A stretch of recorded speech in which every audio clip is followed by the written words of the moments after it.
Within the abandoned asylum, rusted wires bite into effigies suspended in endless decay. Their hollow forms sway gently, as if lulled by a breath that no longer belongs to the living. When night falls, the silence fractures. The figures convulse, their heads twisting in unison to a broken funereal rhythm. Jonah pulled the car to a halt on the gravel road, where withered trees stretched their skeletal branches toward the ashen sky. Before him loomed the asylum, a corpse of concrete and steel, windows shattered, walls peeled and veined with moss. Clara stepped out, her old camera slung over her shoulder, eyes caught between curiosity and dread. They had heard the stories whispered 100 times before. Muffled cries echoing down the corridors, shadows dangling in broken windows, and always the same dreaded name, Dr. Harland. Jonah recounted to Clara the rumors of Harland's puppet therapy, drilling into skulls, wiring patients so their bodies could be made to dance.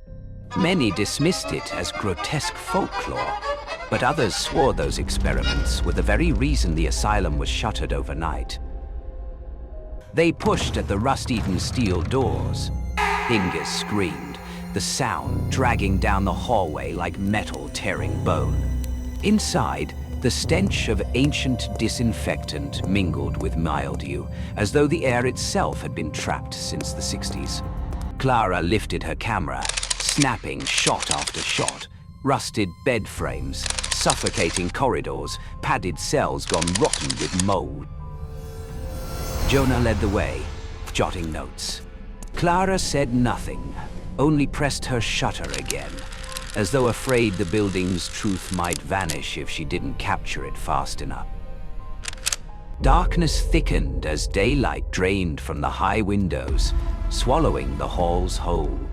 They stopped at the threshold of the great auditorium, where a collapsed wooden stage waited under a ceiling of rusting beams. Jonah felt his own footsteps strike too loud, the echoes bouncing back as though someone unseen matched his pace. Clara drew in a breath, her lens trembling as she tilted it toward the rafters. A sudden flash erupted. For the briefest instant, Jonah glimpsed something.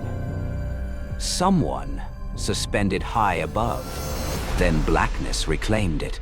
He craned his neck upward, heart pounding, while the air grew heavier, pressing on his chest. From somewhere deep within the asylum came a sound, a drawn-out metallic screech, like strings being tested in the dark. Clara's whisper cracked the silence. We're not the only ones here. Jonah flicked on his flashlight, its narrow beam slicing through the dark. The light swept across the steel rafters above, and his breath caught. Shapes dangled from the beams. From a distance, they looked like patients in tattered hospital gowns, but their skin was gray, stiff, and lifeless as wood. Clara lowered her camera, hands trembling. She had managed one last shot before the flash revealed the horrific truth.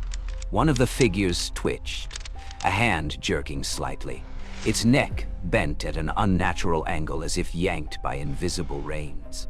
Jonah swore every hollow eye socket had turned toward them. A chorus of metallic shrieks echoed overhead. The wires shuddered, pulling the hanging forms taut.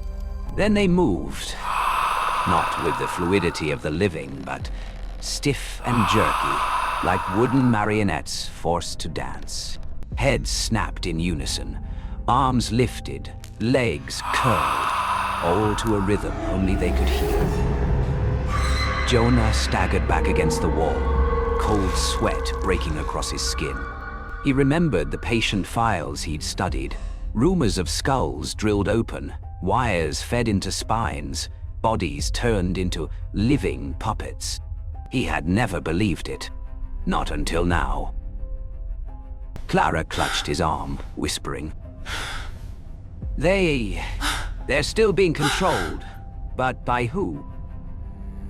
A heavier movement drew their eyes upward. From the shattered stage at the far end of the hall, something massive was rising. It was no longer a man, but a grotesque fusion of steel cables, rotting wood, and clattering joints. A face patched together, half man, half puppet, hung above a hulking body. Jonah knew instantly who it was, Dr. Harland, or what remained of him. The giant puppet bent low, its elongated arms sweeping wide. When it yanked a lever of wire, every dangling patient screamed in unison, a cacophony of cracking wood, grinding joints, and rusted hinges shrieking. The sound drove Clara to her knees, hands clamped over her ears. Jonah tried to haul her up, his eyes locked on the advancing horde. From the rafters, wires slithered downward like roots, snaking toward the floor, carrying the stench of rust and blood. There was only one choice left: flee deeper into the asylum's maze, or be hoisted up as another lifeless puppet. Jonah gripped Clara's hand hard and shouted, "Run!" Their footsteps thundered down the corridor, chased by the mad symphony of shrieking wires and the wooden convulsions of puppets dancing to their unseen master's tune. Wah! The narrow corridor stretched into infinity. Every step Jonah and Clara took echoing like a death knell. The trembling beam of the flashlight swept across half-open iron doors, their nameplates faded with time. Room 12, Special Therapy, Room 23, Behavioral Experiments. Wind hissed through cracks in the walls, sounding like the labored breaths of invisible patients. Jonah ran, forcing his lungs into rhythm. In his mind, the asylum's cryptic notes spun in a vicious cycle. Marionette therapy, restoring willpower through external control. He had never believed anyone could be cruel enough to attempt such things. But now the truth dangled on wires behind them, swaying in pursuit. Clara halted, pointing to a door left ajar. The faint red lettering still lingered. Operating room. "Jonah, we have to look," she gasped. "There might be answers inside." Jonah hesitated. Every instinct screamed at him to keep running, but Clara's gaze, terrified, yet unyielding, pulled him forward. Together, they shoved the door open. The operating room lay in darkness, save for a few dangling bulbs. One flickered to life with a sickly yellow glow, spotlighting the center table. There, shackled in place, lay the skeleton of a patient, ribcage punctured, spine threaded with rusted wires. Clara lifted her camera and clicked. The flash burst across the back wall, unveiling a grotesque mosaic, dozens of sketches tacked side by side. Human bodies redrawn as puppets, their joints hinged with steel, every pencil stroke marking a drill wound. In the center hung the largest draft, its title scrawled in bold. Project Marionette, Total Control. Jonah's stomach twisted. He stepped closer, trembling fingers brushing the smeared ink. At the corner, a signature still lingered. Crooked, desperate, Harland, 1963. A sudden clang of metal jolted them. They spun around as the ceiling cracked, wires slithering downward to coil around the skeleton's limbs. The corpse jerked violently, then sat upright, jaw grinding with a splintering rasp. Dot. Clara screamed, while Jonah dragged her into the corner. The puppet corpse staggered forward, wires threaded through its eye sockets and chest, twitching with each unnatural step. Every footfall was the sound of wood splintering, every pull of the wires a discordant note. From the distance came a voice, low and rhythmic, like a conductor's count. 1, 2, 3. Jonah froze. Harland was orchestrating the entire asylum like a stage, each puppet moving to his cadence. He squeezed Clara's hand, eyes locked on the narrow exit across the room. "Run, when I say now." The puppet advanced, iron arm swinging down. Jonah zeised a rusted bar from the floor and swung upward, clashing against the blow. The screech of metal on metal shrieked through the room, sparks flying. In that instant, Clara dashed through the door, Jonah racing after her.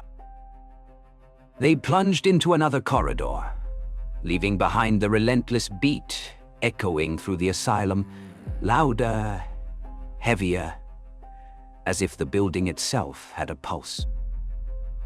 Jonah gasped for air, one truth burning inside him. Unless they destroyed the thing at the center of it all, they too would be dragged upward to dangle among the others, lifeless marionettes swaying in Harland's grip. Nisai, never way. The metallic shrieks of the wires still trailed them, but Jonah was beginning to notice a pattern. The cadence, 1, 2, 3, echoed from deep within the asylum, steady as a war drum. Each time the rhythm quickened, the puppets they encountered in the corridors twitched awake, turning in unison toward them. "Clara," he whispered, "the sound guides them. If we follow it, we'll find where Harland is pulling the strings." Clara nodded, her face pale, but a spark of resolve flickered in her eyes. She clutched the camera as if it were the last weapon she had. They descended a rotting spiral staircase. Dust coated the steps, clawed with endless gouges where wires had scraped across the stone. Jonah's hand skimmed a damp brick wall, the chill sinking into his skin like a parasite. As they dropped another level, the beat grew clearer, merging with the taut whine of wires pulled too tight, like a violin tuned past breaking. At the bottom stood a massive iron door. 2 words were carved into its surface: Control Ward. It hung slightly ajar, and through the crack spilled a red glow, pulsing with every count of the rhythm. Jonah drew a sharp breath and pushed it open.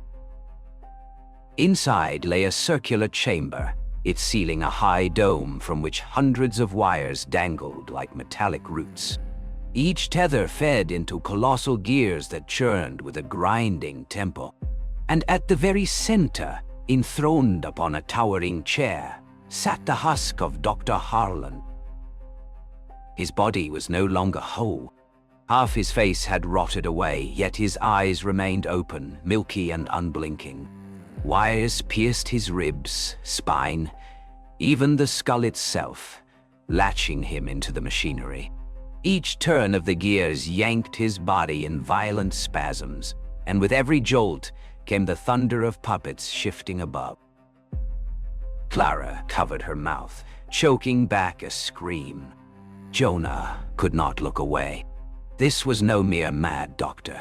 Harland had transformed himself into the mechanical heart of the asylum, a grotesque puppeteer wired to his own stage. Suddenly, Harland's eyes swiveled, locking onto them. A voice rolled out, not from his mouth, but from every wire, reverberating through the chamber as though the building itself spoke. "The final audience has arrived." The wires shuddered, glowing red-hot. From the fissures in the walls, the patients emerged, dozens of them, shuffling forward.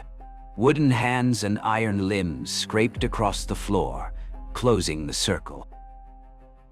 Jonah dragged Clara back toward the far corner. His mind raced. He couldn't fight this army. But if Harland was the center, destroying the machinery might end it all.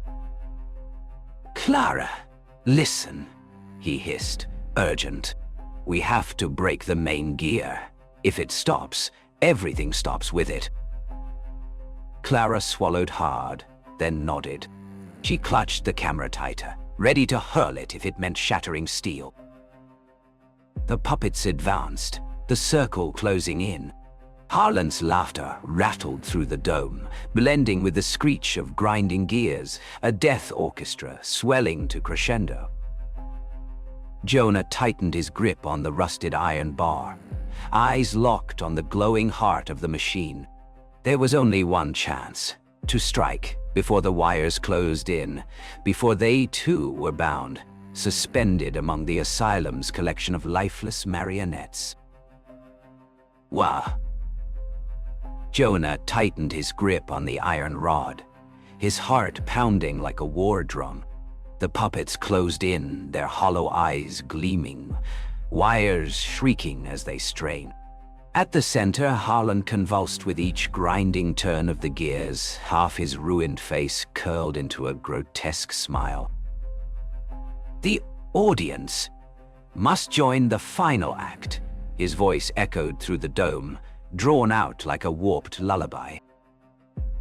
With a roar, Jonah charged the machine. The iron rod slammed into the blazing gear, sparks bursting in a violent spray.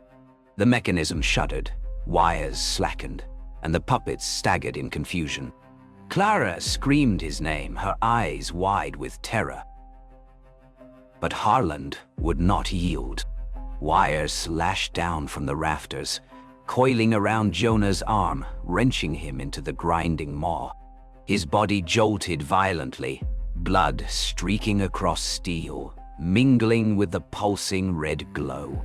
Clara rushed forward, clawing to free him, but Jonah's trembling hand pressed against her chest, stopping her. "Clara, run," he gasped, tears brimming in his eyes. "Let me end this." Her scream cracked the silence, but the wires twisted tighter, dragging Jonah into the core of the machine. With the last breath of his strength, he raised the rod and drove it down. The gear split apart with a thunderous crack. Light flared, then died. Silence swallowed the chamber. The puppets collapsed where they stood, strings cut, lifeless. Harlan's body crumbled with them, torn to rusted wire and rotted bone. Clara fell to her knees. Before her lay only shattered metal and a smear of blood, the last trace of Jonah. He had been consumed by the machine he destroyed. Beyond the asylum walls, dawn broke at last. Pale light crept through shattered windows, but in Clara's eyes it reflected nothing but a hollow void. The memory of Jonah and the shriek of steel wires would haunt her forever, like a play that refused to end, its curtain never falling. And PC.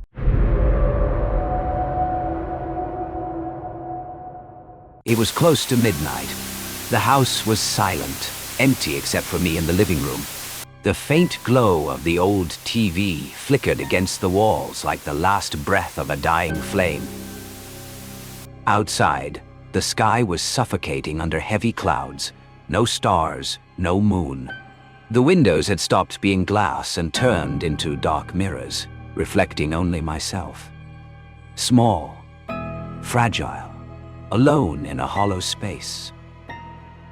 I didn't know it yet, but this night would be the first time I realized I wasn't the only one in the house. What? A sound broke the silence, very faint, but sharp enough to pierce the stillness like a needle through skin. I sat upright, heart pounding, ears straining. It wasn't wind. It wasn't pipes. It wasn't insects. It was knocking. Slow, rhythmic, intentional. I told myself it could be a branch, an animal, anything harmless.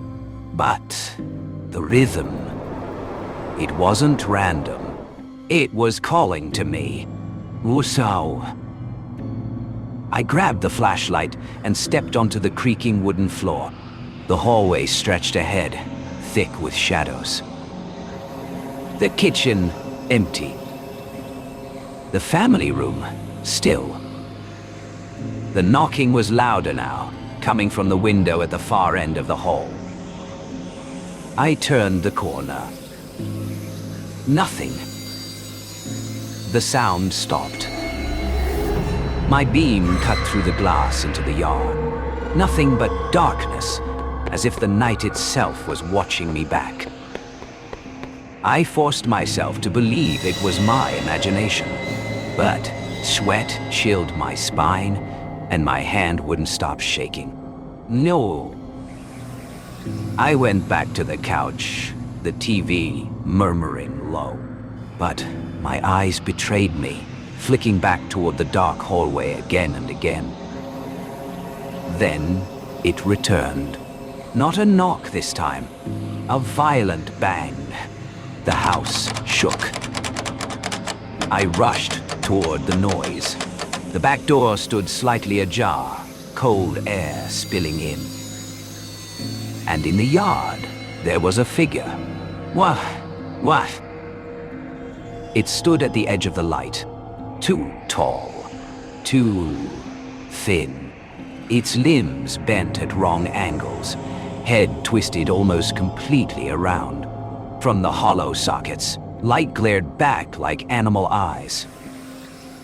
It didn't step forward. Didn't retreat. Just tilted its head, studying me like prey. I slammed the door shut, locked it. My mind repeated, "It can't come in, it can't come in." But another thought lingered. What if it doesn't need to?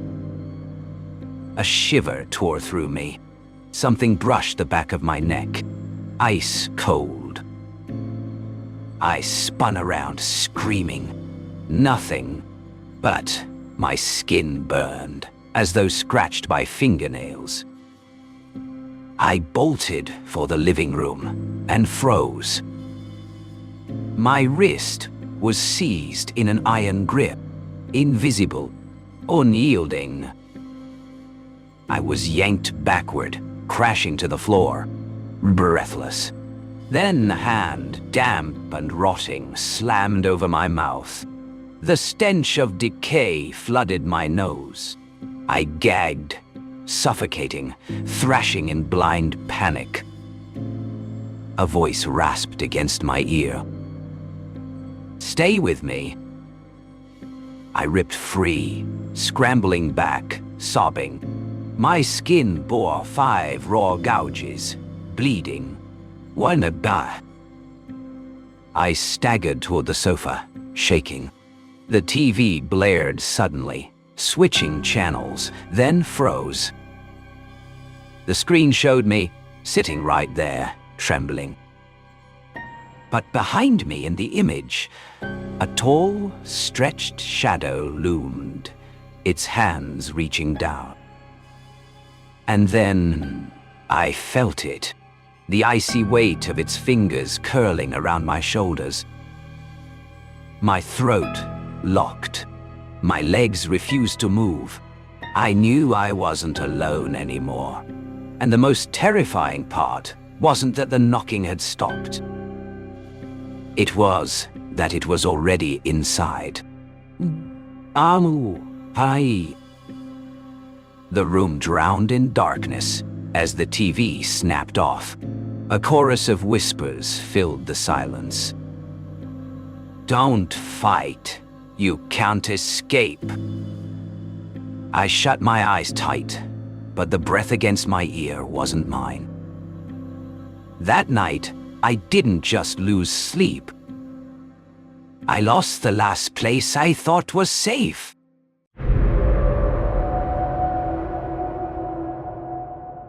Some artifacts are not objects. They're utterances, words made solid, dangerous not because of what they are, but what they imply. This is not a confession. It is an autopsy of a sentence, one that was never meant to be spoken. I had spent most of my life studying language, courtroom testimonies, criminal codes, cursed inscriptions, but nothing, not even the madness encoded in schizophrenic manifestos, prepared me for what I encountered that winter. That damned paw, that linguistic snare. It arrived cloaked in familiarity, a friend's tale over drinks. Sergeant Major Morris, a man seasoned by war and weather, dropped it on our parlor table like a punchline. A dried monkey's paw, mummified and curled like a question mark. 3 wishes, he said. Each granted, each cursed. My son Herbert laughed. My wife smiled politely. I, however, listened. Not to the tale, but the structure of it. The rhythm. The precision of the sergeant's warnings. They come true, he said, but not how you want. It was that clause that caught me, the linguistic pivot. A wish, once spoken, becomes a contract. And the paw? It was a clause bender, a semantical weapon. Still, I kept it. I told myself it was curiosity. But in truth, I had grown arrogant. After decades dissecting language, decoding confessions, and cult rituals, I believed I could outwit fate through careful syntax. That night, we joked. Herbert urged me to wish for money. Be specific, he laughed. Ask for £200 exactly, tax-free. The scholar in me obliged. I held the paw and said the words aloud. I wish for £200. No conditions, no context, no safeguards. The moment the utterance left my lips, the paw writhed. Not metaphorically, literally. It curled tighter. I felt it, like a muscle reacting to breath. Language, once given form, had listened, and it had obeyed. We laughed it off. The next day, the knock came. A factory man, hands trembling, words brittle as ash. An accident, he said. Herbert crushed in the machinery. No fault, no negligence. Just an unfortunate event. As compensation, £200. I do not remember falling. Only the cold certainty that I had spoken this outcome into existence. I had formed the sentence. The paw had only finished it. In the days that followed, my wife drowned in grief. But I drowned in syntax. Could I revise it? Could a second wish unwrite the first? One night, wild-eyed and bone-thin, my wife clutched my hands. Bring him back, she pleaded. Just say it. I protested. Words don't undo, they complicate. She wept. I folded. I retrieved the paw, now stiff and resentful. I said, I wish my son alive again. No time limit, no condition, no specification of how. The night that followed was one of linguistic agony. Every creak was a predicate, every whisper of wind a potential response. And then, the knock. Slow, measured. Knock, knock, knock. My wife screamed with joy. It's him! But I heard something else. It wasn't Herbert's knock. It was heavier, as if shaped by limbs that no longer moved naturally. There was meaning in the pacing of those sounds. They formed a sentence, an imperative. Let me in. She rushed to the door. I screamed after her, but she was already unbolting locks, sobbing with anticipation. I ran not to her, but to the paw. And this time I was precise. I wish my son dead again. And at peace, the knock stopped. When I reached the open door, the only thing there was fog. No footsteps, no body, just silence. A terrible, grateful silence. My wife collapsed beside me. She never spoke to me again. They called it grief. I call it syntax fracture. She died within the year, and I remained behind with the paw. It sits here beside this letter, which I write not to confess, but to warn. Language is not benign. It is structure, power, curse. The monkey's paw doesn't grant wishes. It listens. It corrects. It rephrases your desire in the cruelest version of itself, and it will keep listening long after your last breath. I will burn it now, but fire does not erase grammar. So if, someday, you find ashes that twitch or hear 3 knocks after an idle wish, remember, you are the subject, Fate is the verb, and some sentences were never meant to end.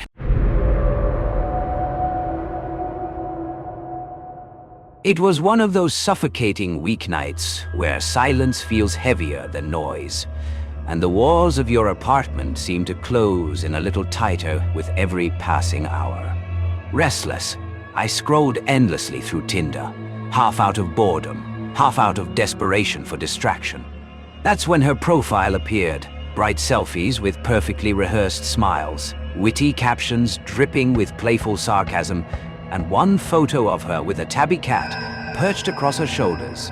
She radiated warmth on the screen, the kind of person who seemed easy to be around. We messaged for a few days. Her replies came quick, clever, like she was always waiting for me to write. When she suggested grabbing a drink, I didn't hesitate. She gave me her address, a small house tucked away on a quiet street, and told me to pick her up. When she opened the door, she greeted me with a hug that lasted just a second too long. Her hair smelled faintly of lavender, but underneath it, something sharper lingered. Metallic, coppery, like old blood. I swallowed the unease and smiled back, telling myself I was overthinking. She suggested a local bar. I agreed. But when I unlocked my car and went to open the driver's side door, I realized she wasn't heading to the passenger seat. She stood behind me, motionless, staring. Her eyes were too wide, her body too still. My skin prickled before my brain caught up. I forced a laugh, gestured to the car, and she blinked, slowly, unnervingly, before slinking to her side. The bar was dim and half empty, its neon lights flickering faintly like a dying heart. We ordered drinks. At first, she played the part of a normal date, but her answers were clipped, distracted. Her fingers tapped against the wooden table, not like nervous drumming, but like claws scratching. Deliberate, rhythmic, grating.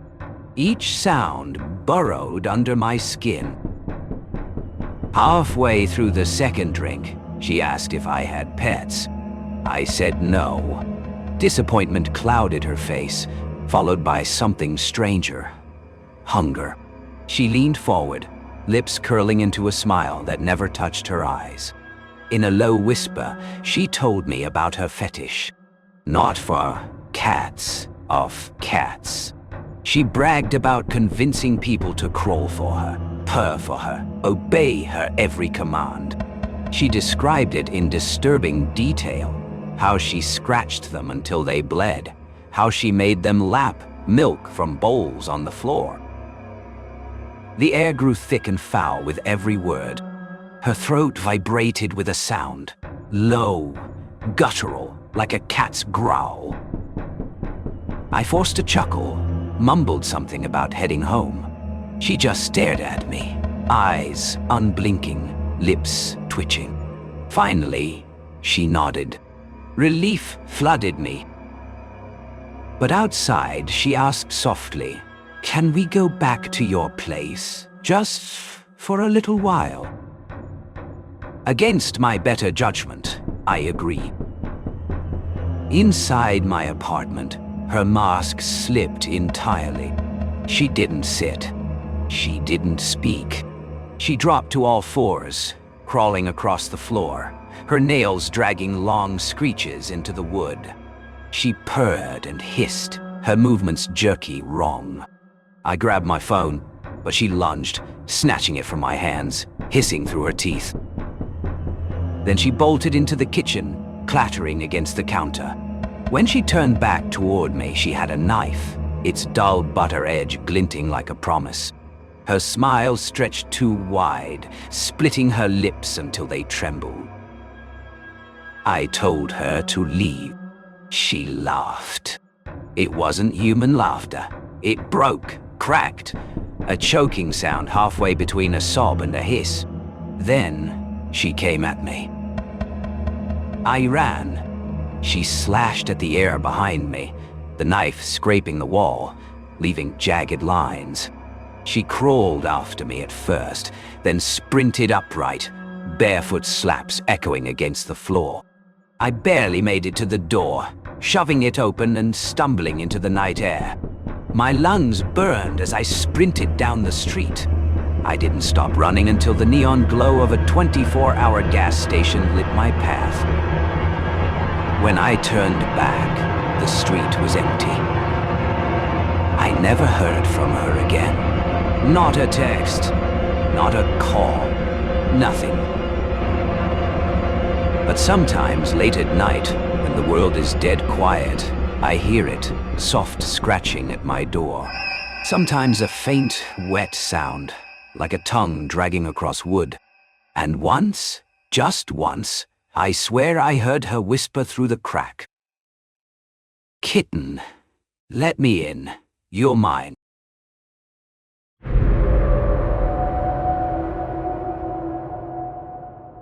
It's not haunted by a ghost. It's haunted by something worse. Awareness. I never intended to believe in the Red Room. To me, it was a legend, nothing more than a psychological test wrapped in superstition. A room that repelled entry, not through ghosts, but through the idea of ghosts. And I, being young, analytical, skeptical, welcomed the challenge. I had studied criminal psychology, interviewed killers, walked crime scenes still warm with violence. What could a room possibly do to me? They warned me, of course. The housekeeper, Miss Arnold, with her gray hands always ringing in silence, said it plainly. Don't go in there if you want to stay yourself. Stay myself, odd phrasing, but I laughed it off. The Red Room stood at the far